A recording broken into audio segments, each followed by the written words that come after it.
Hey guys, I'm here at my aunt's house in Dallas, and I'm heading over to Waco to give you guys my holiday survival guide for singles. Okay guys, I have made it to Waco, and I am going to talk to you guys about my own personal strategies for the holiday season as a single person. Some people like to call this time of year cuffing season, and it's just when people are getting engaged, getting into relationships, and it's just this time of year where it's cold and you want to be cuddly, and there's family asking you, who are you dating?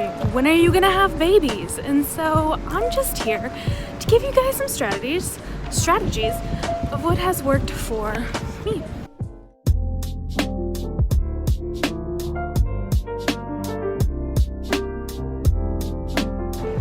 Okay, so situation number one for holidays would be if there's a holiday party or just some kind of event going on, including a +1 or something like that. And for me, those times can be a little tricky because I want to take a date and I want to do something with somebody, like take someone special to go Christmas tree shopping, whatever it is. I just encourage you to bring friends around you to go do those things. Like for me, at my work party, I'm gonna bring one of my really good friends that I know I'm just gonna enjoy the night and have a good time and not dwell on the fact that I am going by myself or I don't have a date to take or something special to take. So bring people around you, bring your friends in, do things with people. Yeah, that's my first tip.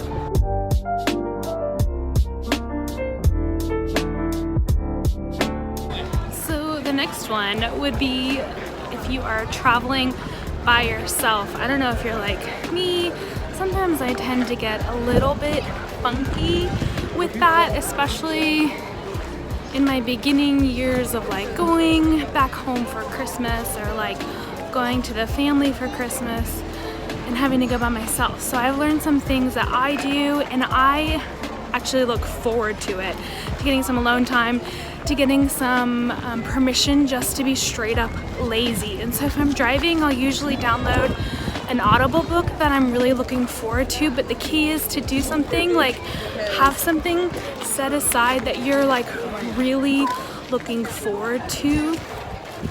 So if it's like flying, I'm gonna like download this new show that I'm excited about or a new movie on Netflix that I'm excited about. So I'm gonna make sure that I download that before I take off on the plane, because if I don't, then you can't really download it on the plane, you know? That's a little tricky. So I just like look forward to a TV show or a movie or an Audible book, and I get it all set up before I have to go, make sure everything's charged, all my listening devices are fully loaded, ready to go for that plane ride, for that drive, whatever it is you have. Just do something when you're traveling by yourself to look forward to.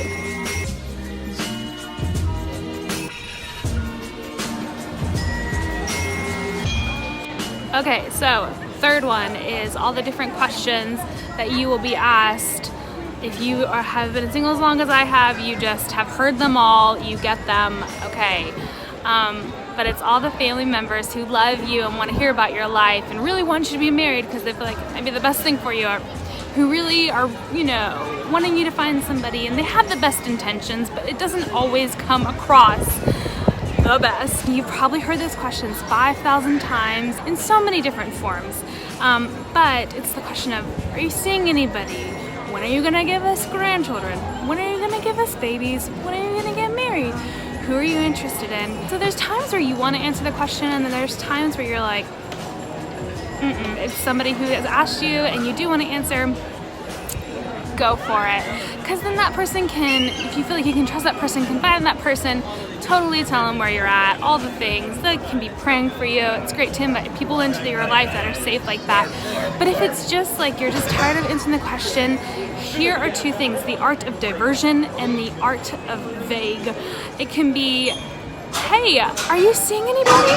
Or just like hoping you find somebody. Whoa. Let's say you're in there's somebody that asks you, oh, are you seeing somebody? And you kind of really don't, or you don't want to talk about it, or you've just gotten that question a bunch of times. You can say, oh no, not right now, but I'm happy with where I'm at.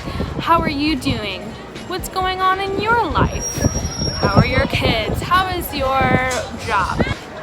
Shabam. There's so many different things you can divert to. Hopefully they'll take the hint. There's some people that you might need to be a little bit more like clear, like, I don't really want to talk about this, and that's okay. You can say that in a really kind and nice way, because I'm assuming it's coming from a great place in their heart.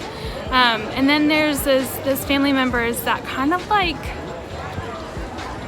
not, I don't know if nag is the best word, or kind of bring things up that might be painful, or especially during the holiday season, that you don't want to have to keep hearing over and over. And so what I have done is I have let those, like, I've pulled those family members aside and just been really honest, like, hey, when you say these things, or you tease me about this, or you make me feel kind of like left out, or it hurts. And if you could just not do that, I don't think people realize how they can make others feel sometimes. And so I think if you do it in a really kind, like, this is how I'm experiencing this, this is how I feel, I think people will really respect that.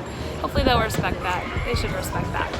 So don't be afraid to just state your boundaries, and it doesn't even have to be that serious, of just like diverting conversation or being vague. Like, that's totally fine. You don't have to talk about something or go into something that you don't want to.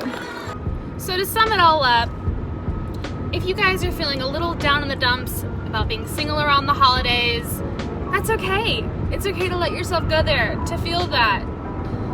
But just don't, I would say, just don't stay there, you know? Make sure you are fully enjoying your holiday season, you know? Buy that real Christmas tree and decorate it, or make your own wreath. Go to that holiday party. Get those Christmas gifts. All the Christmassy things. Enjoy your time with friends and with family. So those are my own personal strategies that I have found that have worked for me. Hopefully maybe they might help you too in this time if you experience the same things I do. So I will catch you guys next time on Kate's Real Life.